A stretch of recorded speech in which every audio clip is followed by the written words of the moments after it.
নমস্কার প্রিয় শ্রোতা বন্ধুরা, রাধাকৃষ্ণ পিয়ালি চ্যানেলে আমি পিয়ালি আছি। আজকে আপনারা শুনছেন শিবপুরাণ। প্রিয় শ্রোতা বন্ধুরা, শিবপুরাণ যা অত্যন্ত পবিত্র একটি মহাপুরাণ। এখানে মহাদেবের অলৌকিক লীলা কীর্তন তথা মহাদেবের পুজো করার সম্পূর্ণ বিধান যা বিধিবদ্ধভাবে রচনা আছে, যেখানে মহাদেবের স্তোত্র পাঠ সম্পূর্ণভাবে যা সুন্দরভাবে বর্ণিত আছে এই মহাশিব পুরাণে। তাই আপনাদের কাছে অনুগ্রহ, শিব পুরাণ অবশ্যই শুনবেন, নিজের কাছের মানুষ প্রিয়জন সকলের সাথে ভাগ করে দিতে একদমই ভুলে যাবেন না। শিব পুরাণ আপনাদের কেমন লাগছে অবশ্যই আপনাদের গুরুত্বপূর্ণ মতামত দিয়ে জানাতে ভুলে যাবেন না। পাশে থাকবেন এবং কমেন্ট করবেন। আজকের আলোচ্য বিষয়বস্তু শিব পুরাণের চতুর্থ সংহিতা। আপনারা শুনবেন সনত কুমার সংহিতার ৪৭তম অধ্যায়, যেখানে বলা হচ্ছে যে নন্দীশ্বরের নবজন্ম। অর্থাৎ আগামীকাল আপনারা শুনেছিলেন যে নন্দীর তপস্যা, কিভাবে তিনি মহাদেবের সাধনা করেছিলেন। আর আজকে আপনারা শুনবেন নন্দী স্বল্পায়ু হওয়া সত্ত্বেও কিভাবে দীর্ঘায়ু লাভ করল মহাদেবের কৃপায়। আপনারা তা শুনতে চলেছেন। শুনতে থাকুন নন্দীশ্বরের নবজন্ম। সনত কুমার বললেন, এরপর মহাদেব প্রার্থনারত নন্দীকে হাত দিয়ে তুললেন। তিনি নন্দীর মুখ মুছিয়ে দিলেন। তিনি বললেন, হে পুত্র। তিনি কি বললেন? হে পুত্র, তোমার কোনো ভয় নেই। অর্থাৎ তোমার আর কোনো ভয় নেই। আমার প্রাসাদে তোমার জন্ম, জরা মৃত্যু কিছুই যে আর হবে না। তোমার ভক্তি যে কেমন তা আমি জেনেছি। তুমি তোমার পিতা ও বন্ধু বান্ধবীর সঙ্গে শিবলোকে যাবে। অর্থাৎ এই কথাকে বলল মহাদেব স্বয়ং নদীকে বলল, সেখানে তুমি আমার মতন বলশালী হয়ে এবং আমার প্রধান গণপতি রূপে আমার পাশেই থাকবে। তুমি যোগ ও বল সম্পূর্ণ হবে। আমার মতনই তুমি রূপবান হবে। তোমাকে আমি ঐশ্বর্য সম্পূর্ণ ক্ষীরদ সমুদ্র অর্পণ করেছি। তুমি সেখানেই বাস করবে। এই কথা বলে মহাদেব তাকে একটি সুন্দর পদ্মফুলের মালা দিলেন।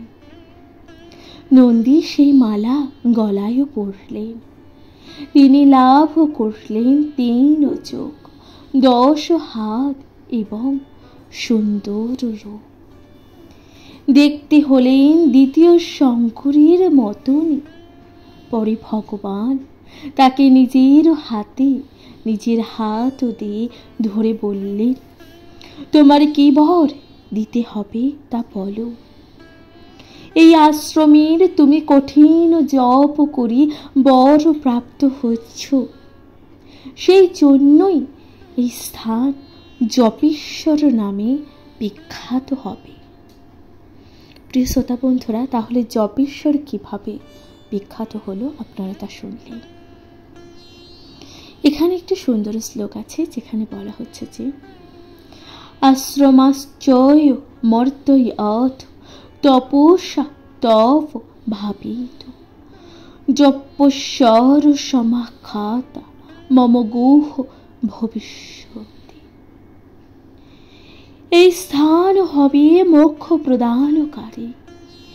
এই স্থান চারিদিকে এক ও এক যোজন করে বিস্তৃত হবে।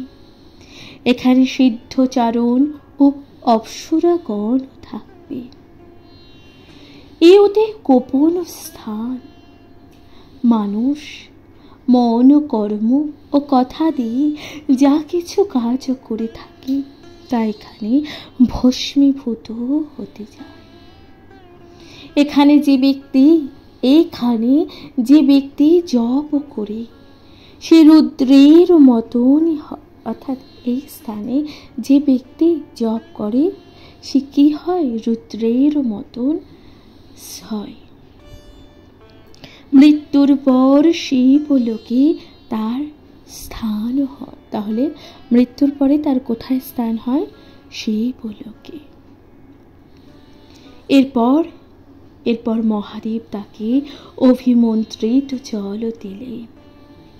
সেই সময় সেখানে পবিত্র সলিলা এক মহাৎ নদী পদ্ম ফুলের ওপর আসীন স্ত্রী মূর্তিতে বদ্ধাঞ্জলি হয়ে মাথা নত করে মহাদেবের কাছে এলেন।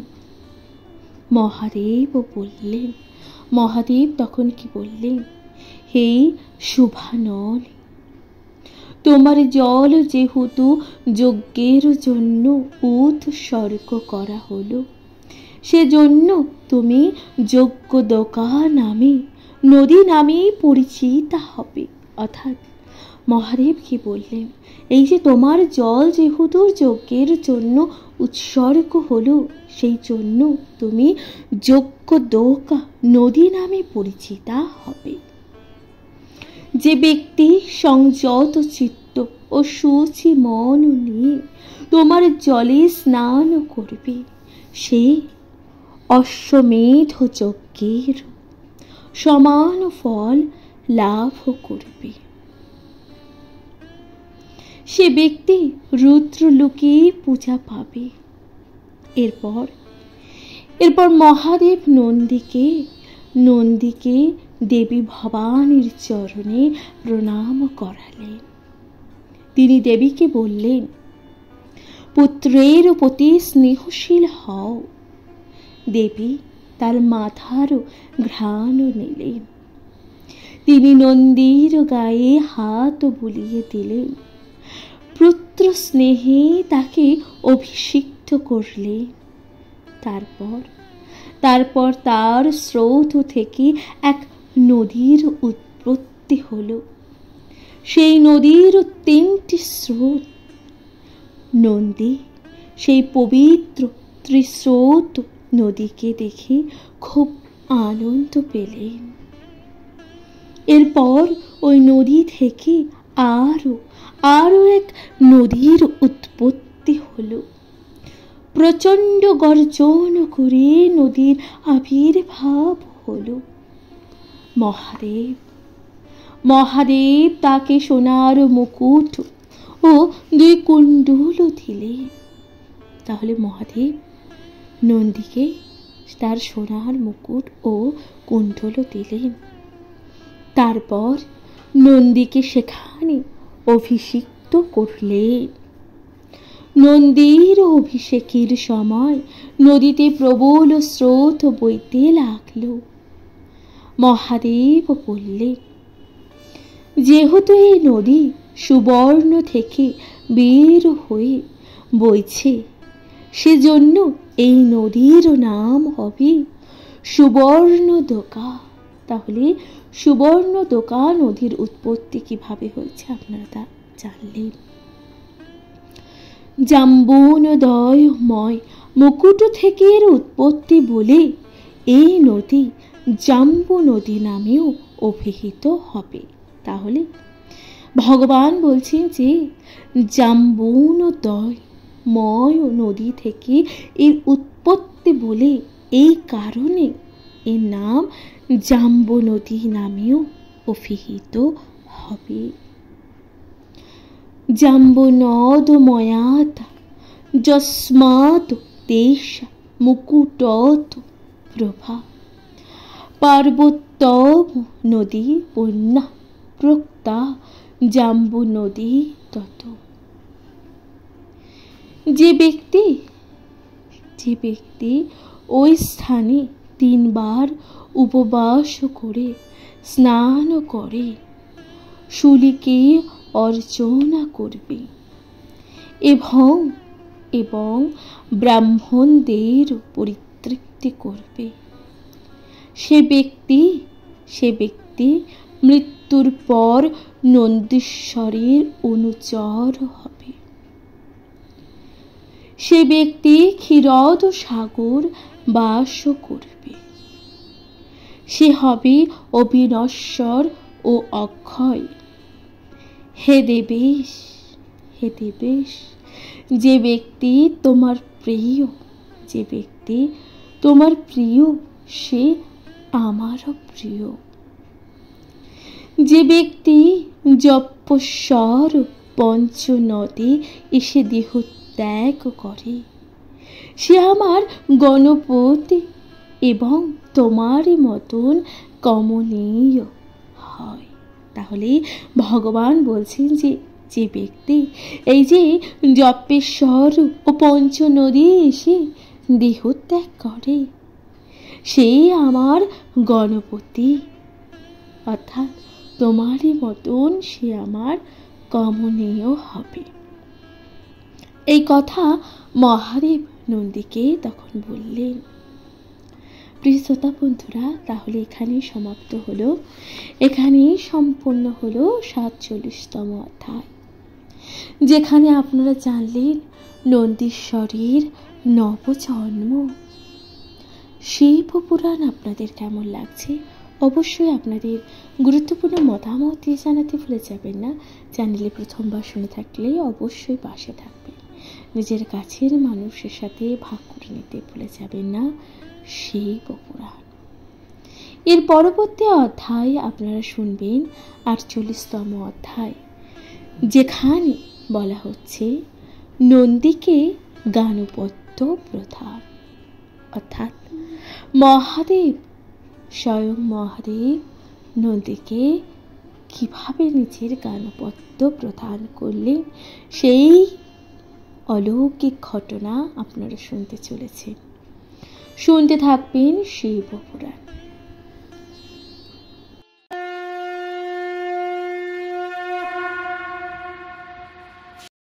নমস্কার প্রিয় শ্রোতা বন্ধুরা, রাধা কৃষ্ণ উইথ পিয়ালি চ্যানেলে আমি পিয়ালি আছি। আজকে আপনারা শুনছেন শিব পুরাণ।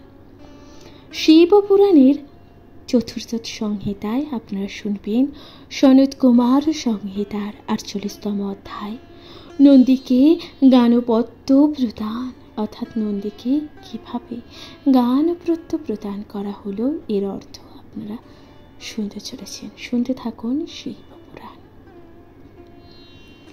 মহাদেব পরে নন্দীশ্বরকে অলঙ্কৃত করে অভিষিক্ত করলেন, অর্থাৎ মহাদেব স্বয়ং নন্দীশ্বরকে অলঙ্কৃত অর্থাৎ সাজিয়ে তিনি মহাদেব নন্দীকে অভিষিক্ত করলেন। মহাদেব তখন বললেন, হে মঙ্গলদায়িনী দেবী, এই নন্দীশ্বরকে আমি যে গানপত্য প্রদান করলাম এতে তোমার কি অভিমত? অর্থাৎ মহাদেব তখন দেবীর কাছে শুনতে চাইলেন যে আমি নন্দীকে আমার গণের মধ্যে একজন করলাম, অর্থাৎ গানপত্য যে প্রদান করলাম এতে আপনার কি মতামত আছে? এরপর দেবী বললেন, নন্দীশ্বর তোমার পুত্র, সেজন্য তাকে সপ্তলোকে ও সকল গান ধক্কের অধিপতি দেওয়া যেতে পারে। অর্থাৎ দেবী স্বয়ং বলছেন যে নন্দী তোমার পুত্র, সে কারণে তুমি তাকে গানপত্য এই যে সপ্তলোকের অধিপতিও দিতে পারো। পরে মহাদেব সিদ্ধ দেবতা প্রমথগণ দ্বারা পৃষ্ঠিত হয়ে পূর্ব দিকে মুখ করে নিজের অনুচর ও রুদ্রগণের চিন্তা করতে লাগলেন। তখন গণাধ্যক্ষ গণ আনন্দ মনে সেখানে উপস্থিত হলেন।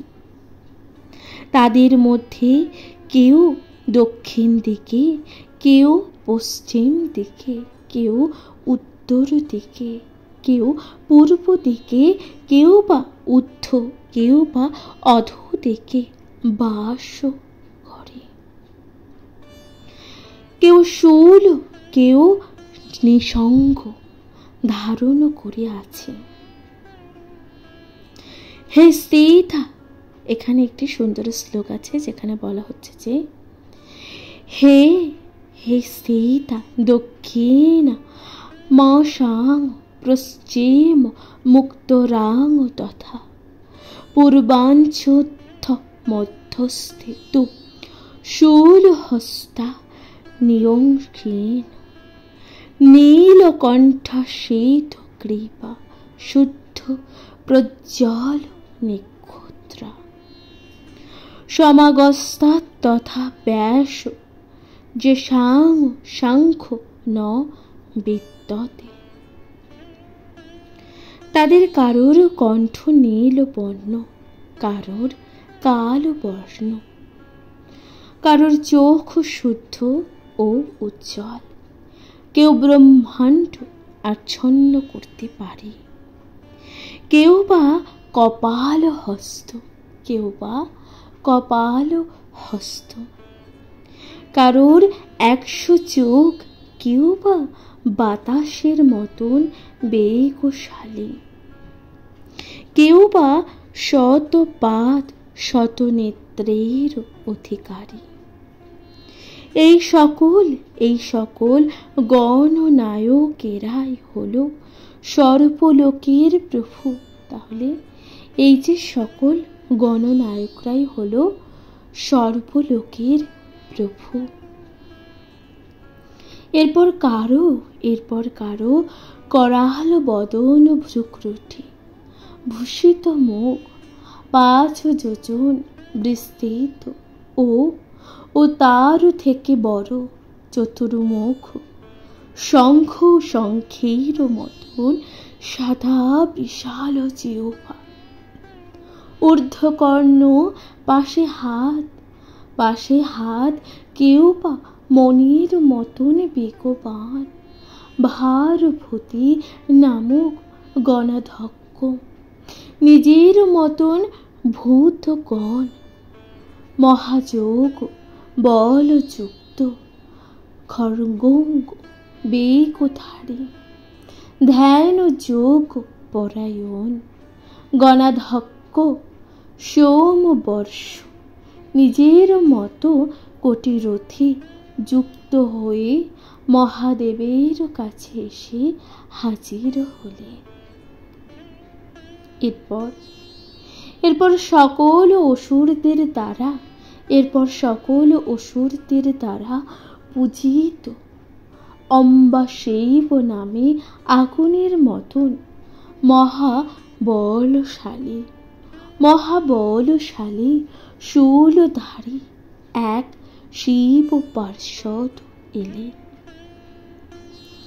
এর মাথায় অর্ধচন্দ্র, 4টি হাত, গায়ের রং লাল এবং সঙ্গে 1 পা বিশিষ্ট বিশালকাল শূলাপাণি গণপতি। পরে হর নামক গণপতি এলেন। অর্থাৎ এরপর কে আসছে? এই যে মহাদেবের গণেরা আসছে, তার কিরকম রূপ?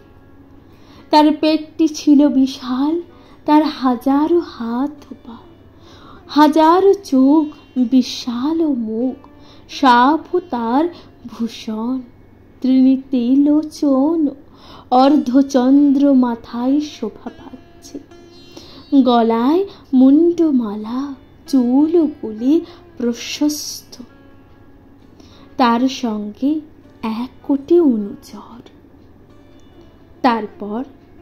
তারপর সোম নামে এক মহাবলশালী গণপতি মহাদেবের সামনে উপস্থিত হলেন। তারপর কে এলেন? সোম নামে এক গণপতি মহাদেবের সামনে উপস্থিত হলেন। এবার তাকে দেখতে কিরকম?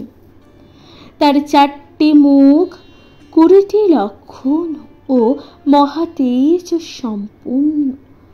সঙ্গে হাজির হলেন মহা দেবর্ধ বাহন নামক গণপতি। 1000 তার হাত, বিশাল করাল বদন, শঙ্কুর মতন 2টি কান, 100 পা, রোগা পেট, বিদ্যুতের মতন চুল, অনন্তর অজৈক পদ পাদ নামক এরপর এক গণপতি এলেন। তিনি কিরকম ছিলেন?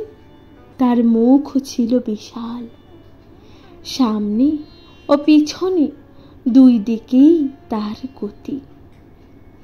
কোটি সংখ্যক প্রমথগণের দ্বারা তিনি বেষ্টিত। তিনি সোনার পদ্ম ও বৃক্ষ দ্বারা সাজানো। তিনি পর্বতের মতন অছেয়। এরপর এলেন মহাবল পরাক্রান্ত অন্য এক গণপতি। তাহলে এরপর কি এলেন?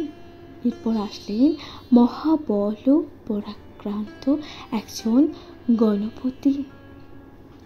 তার চারিদিকে মুখ। তার শরীরের বিবরণ কি? তার চারিদিকে শুধু মুখ, চারিদিকে হাত ও পা। আপাদ নামে এক গণপতি এলেন। এরপর এলেন আপাদ নামে এক গণপতি। তার হাতগুলি ছোট ছোট, কিন্তু তিনি সুন্দর অশনি ধারণ করে আছে। এছাড়া তার নিজেই মতন 108 কোটি গণপতি দ্বারা তিনি বেষ্টিত। ততদর পদ্মাসন হর্ষপাত হরসূচি, সহস্র বাহু চরণ, সহস্রাশ্চ সহস্র পাদ। এরপর নিকুম্ভ নামে এক গণপতি এলেন। তিনি চন্দ্রমৌলি মাল্যভূষিত, হাজারো তার হাত, চক্রদণ্ডধারী শাখ ও কুন্দ ফুলের মতন সাদা তার গায়ের রং।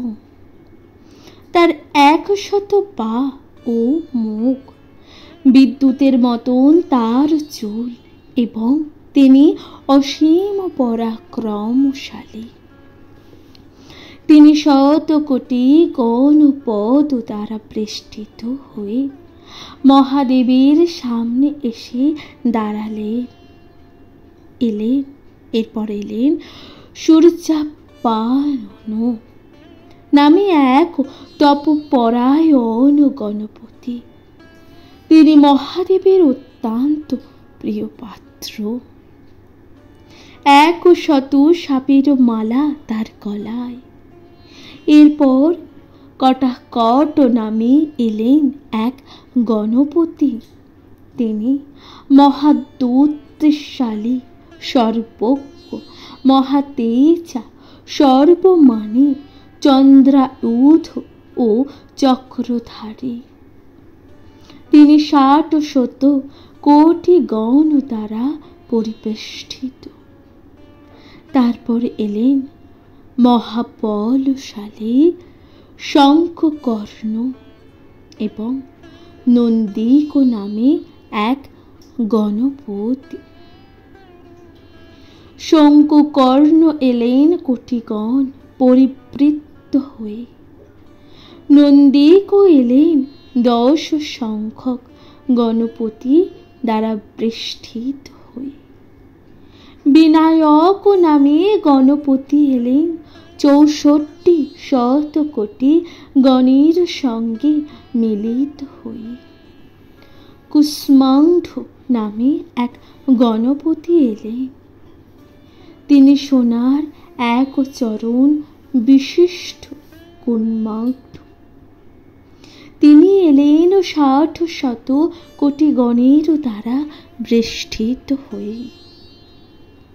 ধূম্রকেশ এলেন ১২০০ কোটি গণের সঙ্গে।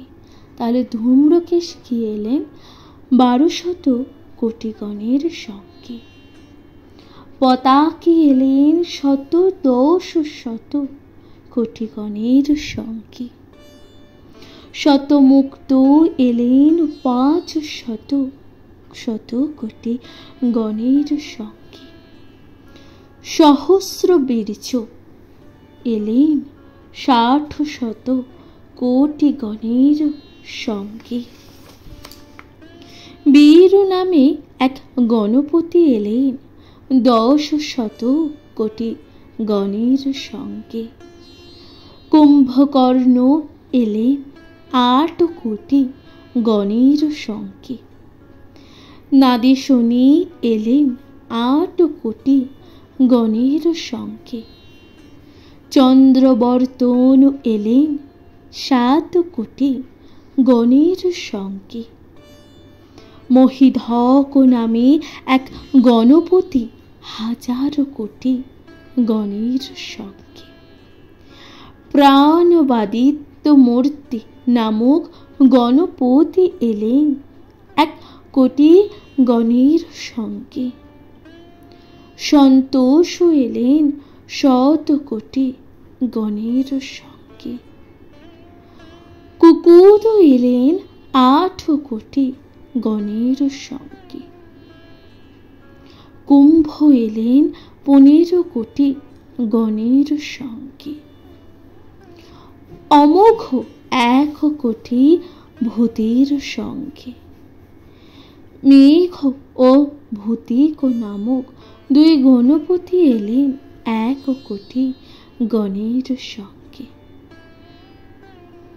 এখানে একটি সুন্দর শ্লোক আছে যেখানে বলা হচ্ছে যে অমোঘ ভূত কোট্টাচ তথাত্ম মেঘ ভূতিক এক পাদ কুরিষ্ঠ ষষ্ঠাঙ্গ চ তথা সপ্তশীর গণ। এক পাদ ও সপ্তশিরা নামক ২ গণপতি ৬৮ কোটি ভূতির সঙ্গে এলেন। মহাবল ও অপশম এলেন ১০ কোটি গণের সঙ্গে। নীলদ উদ্ভব দেবেশ কর্ণভদ্র ও বৃকৃত এলেন ৭ কোটি গণের সঙ্গে। চারিদিক থেকে ২০,০০০ কোটি ভূতগণের সঙ্গে সমস্ত মহাযোগী বলশালী গণপতি আসতে লাগলেন। বীরভদ্র এলেন ১০০০ কোটি সংখ্যক ভূতের সঙ্গে ও কোটি সংখ্যক প্রমথের সঙ্গে। মহাবল দূষক এলেন ৬৪ কোটি ভূতের সঙ্গে। মেঘ সৌদামিনী নামক এক গণপতি এলেন ৯০ কোটি ভূতের সঙ্গে। প্রভাকর বিদ্যুৎ নামক এক পরাক্রান্ত এলেন ২০ কোটি ভূতের সঙ্গে। মৃত্যু যম কাল বিষধর শত মান মহামার পর্বতাভরণ এক শৃঙ্গ ও মহাবল ত্রিঙ্গিরেট এবং আরো অনেক মহাবলশালী গণপতিগণ মুখে বাজনা বাজিয়ে আনন্দ করতে করতে আসলেন। इति चन्नोच्च बहव जान पाश्च महाबला मुखेर बद्दामि तथा बादई अंत मुखान्नेता। केउ बा रथे चढ़े, केउ बा नाग बाहने, केउ बा अश्वबाहने, केउ बा भाल्लुक बाहने, केउ बा मरकोट बाहने, केउ बा बाघेर पिठे चढ़े, केउ बा सिंहेर पिठे चढ़े, केउ बा विमाने चढ़े, केउ बा साप बा पाखिर पिठे चढ़े आसते लागलेन, केउ पुष्पक विमाने महाहस्तीते चेपे आसते लागलेन। आकाश आच्छादन करे भेरी शंख मृदंग प्रणव आनोक ও গোমুখ পটক প্রভৃতি নানান বাদ্য ডমরু ডিমুর বেনু বীণা দদ্দর রত তাল প্রভৃতি মঙ্গল বাদ্যযন্ত্র বাজিয়ে মহাঘোর ঘটায় মহাদেবীর কাছে হাজির হতে লাগলেন। সেখানে দিব্য আসনে পিতামহ পদ্মজনী উপপৃষ্ঠ হলেন। হে ব্যাস, হে ব্যাস, স্নিগ্ধ মুনিগণ চারিদিকে দক্ষিণ দিকে দিব্য কুণ্ডলধারী ঋক বেদ, পশ্চিম দিকে নানান রূপধারী সামবেদ, উত্তর দিকে প্রদীপ্ত মূর্তি অথর্ববেদ, পূর্ব দিকে যজুর্বেদ, সামনে নানান রূপ ধারণকারী পুরাণ সকল সেখানে উপস্থিত হলেন। তখন যক্ষ রূপ ধরে মহাদেব জগৎ পালক নারায়ণকে দেখে গম্ভীর ভাবে বললেন, হে সুখেশ্বর কৃষ্ণ, আমি যা বলি তা শোনো। নন্দীর এবং আমার অভিষেক করো। অভিষেকং প্রয়চ্ছ তং নন্দিন সুরূপচিত ইয়দিতে প্রিয় প্রিয়ং কৃষ্ণ অভিষেকং কুরুম্ব মে। তখন নারায়ণ সামান্য হেসে মহাদেবকে বললেন, হে প্রভু, আপনি যা বললেন আমি তাই করব। আপনি দেবতাদের দেবতা, এ বিষয়ে কারোর কোনো সন্দেহ তো নেই। তখন ইন্দ্র ঐরাবত হাতির উপর চেপে বসুগণ পরাক্রান্তা ও মহাদেবের উপরাক্রান্তা দেবতাদের সঙ্গে চারিদিকে বিভিন্ন শব্দে কাঁপিয়ে মহাদেবের সামনে এলেন। প্রিয় শ্রোতা বন্ধুরা, তাহলে এরপর কে এলেন?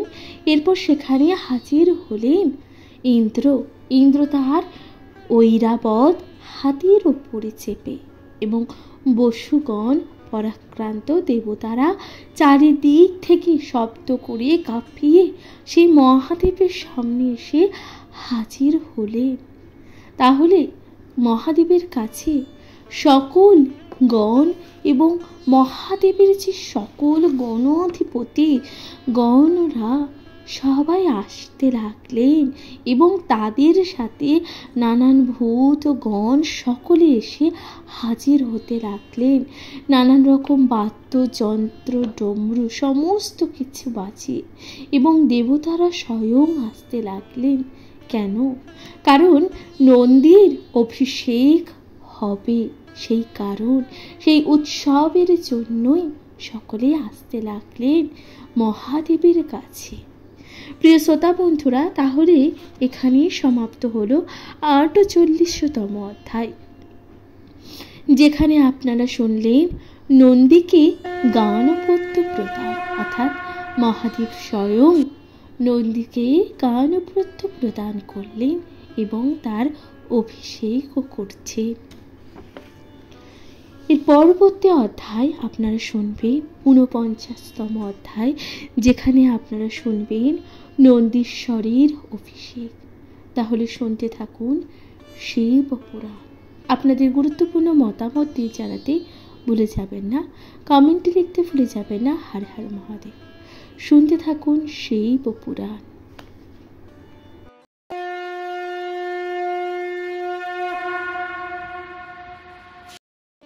নমস্কার প্রিয় শ্রোতা বন্ধুরা, রাধাকৃষ্ণ উইথ পিয়ালি চ্যানেলে আমি পিয়ালি আছি। আজকে আপনারা শুনছেন শিব পুরাণ।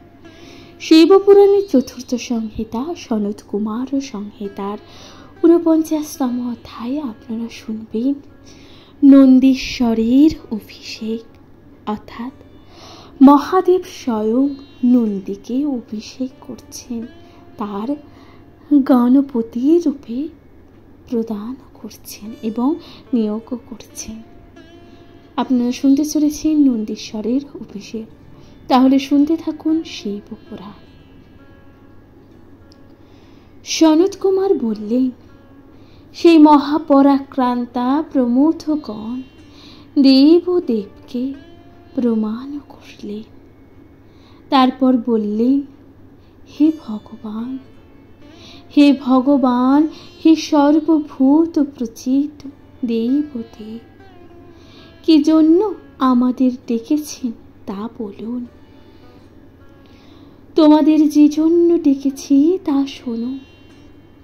শ্রবণা নক্ষত্রের প্রমাণ করে অসংখ্যিতভাবে তা পালন করো। এ নন্দী আমাদের পুত্র এবং সকলে শ্রেষ্ঠ ও প্রিয়তম। আমার আদেশ একে একে সকল দেবতা ও গণের শ্রেষ্ঠ করি অভিষেক করা হোক। আজ থেকে এই নন্দীশ্বরই তোমাদের ওপর প্রভুত্বই করবে। ভগবান রুদ্র এই রকম বললে গণেরা সবাই তা স্বীকার করে নেন। এরপর সবাই একত্র হয়ে অভিষেকের আয়োজন করতে লাগলেন। অর্থাৎ মহাদেব নন্দীকে সকলেইকে বলেছিল যে মহাদেবের অনুরোধ করেছিলেন যাতে সকলে তাকে মেনে নেয়, সকল গণেরা নন্দীকে মেনে নেয় এবং তার অভিষেক যাতে করে। মহাদেবের কথা মেনে তার সকল গণেরা তার অভিষেক করতে, অর্থাৎ তার অভিষেকের আয়োজন শুরু করলেন। সোনার তৈরি সুমেরুর সমান বড় এক সুন্দর দিব্য আসন কল্পনা করা হলো। চতুরঙ্গ শোভিত দিব্য সোনার তৈরি মণ্ডপ তৈরি হলো। ওই মণ্ডপের সকল স্তম্ভগুলি বিভিন্ন রত্ন দ্বারা সাজানো হলো। তার চারিদিকেই দরজা। ওই মণ্ডপের সেই দুর্লভ ও দামি আসনে নন্দীকে বসানো হলো। মহাদেব স্বয়ং দিব্য বস্ত্র, সুন্দর গন্ধ দ্রব্য, কেয়ূর, কঙ্কন, মুকুট, হার, পট্টিস, শূল, বজ্র, রসনা, ছাতা, চামর অর্পণ করলেন। ব্রহ্মা অন্যান্য দেবতাগণ ও ঋষিগণ নন্দীর স্তব করতে লাগলেন। তাহলে ব্রহ্মা ও অন্যান্য দেবতাগণ ও ঋষিগণ নন্দীর স্তব করতে লাগলেন।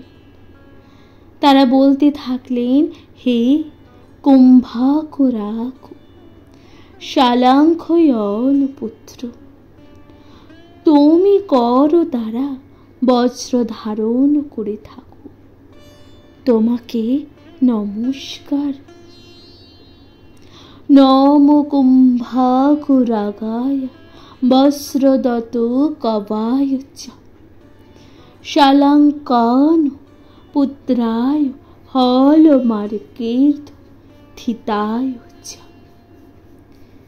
হে শিলাজ পুত্র, তুমি হলমার্ক থেকে উঠে রুদ্রের জপে পরায়ণ হয়েছ, তোমাকে নমস্কার।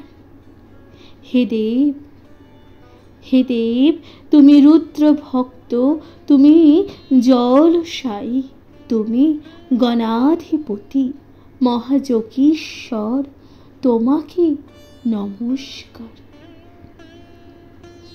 তুমি অক্ষয় অমৃত অজয় অব্যয়, তুমি পশুদের প্রতি রুদ্র রূপধারী, তোমাকে নমস্কার। তোমার বেশ অতি ভয়ঙ্কর, তোমাকে নমস্কার। তুমি সর্বজ্ঞ ও অজিত, তোমার অনেক মাথা, তোমায় নমস্কার। তুমি কিরীট কুণ্ডল মহাপরিখ ধারণ করে থাকো, তোমাকে নমস্কার। তুমি সকল ভূতগণকে রক্ষা করো, তোমাকে নমস্কার।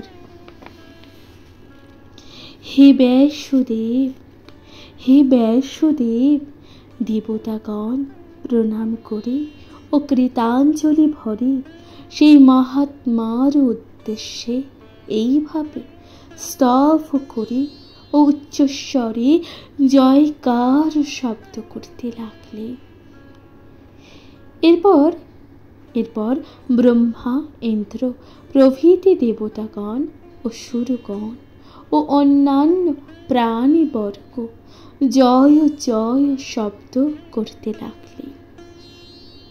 তখন যক্ষ অসুর ও নাগগণের দ্বারা নাগগণের সঙ্গে ভূতগণ হাজার হাজার ডিম্মেট ধেনুক মর্দন, হাজার হাজার শাক ভেরি বাসি কর্কোরা গো বিষানিকা নামক বাদ্যযন্ত্র বাজাতে লাগল। দেব নির্মিত নন্দীশ্বরের স্তব যে মানুষ সব সময় পাঠ করে, সে ব্যক্তি শিবলোক লাভ করে। তাহলে এই যে স্তব কে করল? সকল গণাধিপতিরা নন্দীর স্তব করতে লাগলো। অর্থাৎ যে ব্যক্তি এইভাবে নন্দীর স্তব করে, সে মানুষ সবসময় শিবলোকে স্থান পায়। নম নন্দীশ্বরায় বলে যে মানুষ স্তব করে, তার কখনো ভূত ইত্যাদি থেকে ভয় থাকে না। অর্থাৎ যে নম নন্দীশ্বরায় নামে নন্দীর স্তব করবে, তার কখনো ভূত প্রেত থেকে ভয় থাকে না। যে ব্যক্তি ভক্তি ভরে অতি সকালে এই স্তব নিত্য পাঠ করে, তার উপর মহাদেব সন্তুষ্ট হন, তারপর তাকে বর প্রদান করেন। নন্দীশ্বরং ইয়াহ প্রশয়ন্তি প্রণয়ন্তি নৃত্যাং প্রসন্ন সর্বন্দ্রিত শুদ্ধস্ততা তে দেব দেবস্য শতাতি পূজ্য ঈশা বৃশিষ্ঠাগণ ভবন্তি। তাহলে নন্দীর মন্ত্র অর্থাৎ নন্দী ঈশ্বরের স্তব কি তা বলা হলো। প্রিয় শ্রোতা বন্ধুরা, তাহলে এই যে ব্যক্তি ভগবান মহাদেবের সঙ্গে সঙ্গে নন্দীর স্তব ও পাঠ করবে, খুব সকালে উঠে নন্দীর এই মন্ত্র পাঠ করবে, তাকে মহাদেব কৃপা করে, অর্থাৎ তার উপর মহাদেব তাকে বর প্রার্থনা প্রদান করে। প্রিয় শ্রোতা বন্ধুরা, তাহলে এখানেই সমাপ্ত হলো 49তম অধ্যায়, যেখানে আপনারা শুনলেন নন্দীশ্বরের অভিষেক। আশা করছি শিবপুরাণ আপনাদের ভালো লাগলো। শিবপুরাণ আপনাদের কেমন লাগছে অবশ্যই নিজের কাছের মানুষ প্রিয়জন সকলের সাথে ভাগ করে নিতে ভুলে যাবেন না। তাহলে আজকের মতো জানাচ্ছি এখানে বিদায়। ভালো থাকবেন, সুস্থ থাকবেন, তথা শিবপুরাণ অবশ্যই শুনতে থাকবেন। কমেন্টে লিখতে ভুলে যাবেন না। হর হর মহাদেব। নমস্কার।